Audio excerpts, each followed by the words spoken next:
Okay, ang appetite test, loss of appetite is the best sign of metabolic malnutrition. Appetite test is critical para sa mga SAM. Dili siya problema sa mga ma'am. Sa mga SAM ni siya.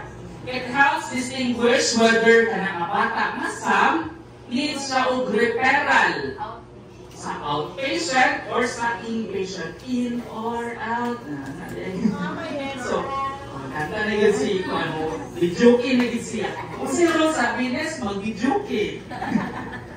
Appetite is tested using RUTF or RUTF test. Next, ma'am.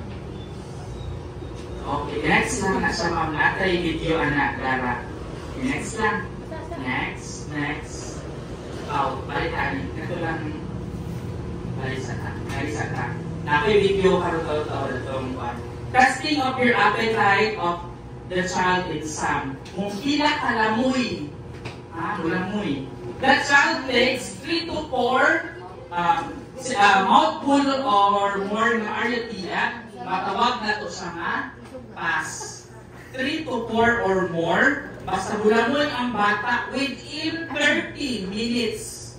Dili wala ito na 4 oras. 30 minutes lang, PAS siya. Kung dili siya, gamay ang malamoy, that child takes less than 3 to 4 mouthful of RUTF, he or she is considered lack of sufficient appetite for OTC and should be referred to ITC. Sige, ang question karon, kung saan ang kuanan ni sa bata, mga ma'am or mga SAM ni appetite test? Insa? Ma'am. Si? Insa ang appetite test? Si ma'am or si Sam? Sam lang ka. Hindi mo pagkuhan sa mga ma'am. Sam lang ka. Okay, next. Next, ma'am. Do we still need to do appetite test in a child with ma'am? No. So no, because appetite test is for the SAM children. Okay, play niyo sa ma'am. Ano siya ang appetite test? Ang appetite o gana sa